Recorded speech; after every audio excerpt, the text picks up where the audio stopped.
Now we're going to talk about one of the really good guys, somebody we all know and love here, Jim Bacon. Yes, but he's officially retiring from the world of weather. It's 50 years he's been national and regional weather forecaster, isn't it? Just over 50 years. He is a man of many loves as well, and he loves trains, he loves amateur radio, and he plays the guitar, and he loves the weather. He's just such an amazing guy, and I know that you worked alongside him for many years, and he taught you a huge amount, didn't he, Jill? Yeah, I'm a very lucky girl, and as he is now officially retiring from the world of weather, we got together for a bit of a marvel and a look back at what has been an amazing career. Good evening. Well, after the last few days, the patterns on this chart will probably look very familiar to you. A younger Jim presenting the national weather forecast from London.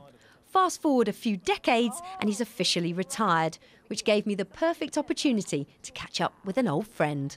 So let's start right back at the beginning, because something we've not actually ever talked about is where your love and passion for the weather began. Well, it started growing up in the Fens, really, and my misspent youth, some of it was spent down on riverbanks like this, and I used to get up at 3 o'clock and go fishing before going to school. So in the Fens, sitting on the riverbank, you can see the river, but you can see a lot of sky. So then, aged 18, your forecasting career begins at RAF Mildenhall, and then there's various other forecasting jobs. And then is it right that you actually fell into a job forecasting on BBC National Television? I kind of fell into that by accident. I was taken along to an audition session, not realising it would involve me at all in any way. I wandered round and they said at the end of it, give it a go, just see what it feels like. Fine. And about 6 months later, turned up at London Weather Centre. They said, oh, you're the new TV weatherman then. Wow.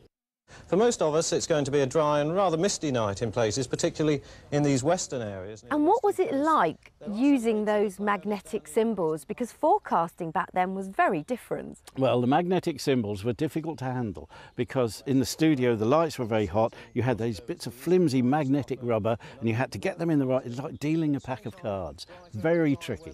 And there was a golden egg moment, wasn't there, on the Noel Edmonds Late Late Breakfast Show? Yes. This is the gentleman who takes away this prestigious award this evening, Mr. Jim Bacon. But for most of southern, central and eastern parts of England, it's going to be a dry night, perhaps rather a misty... That doesn't come out at night. And we have done a bit of a trawl of the archives, Jim.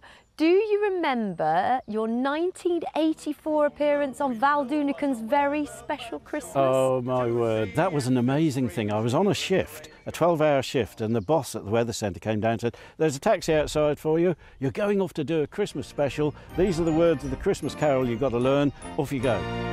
Greetings from the weathermen, we bring you good cheer, which is more than we bring you for the rest of the year. But we simply report on the things that we find, and we can't take the blame if he changes his mind. In my dreams, I think the snow has blown through and February will start with something of a heat wave.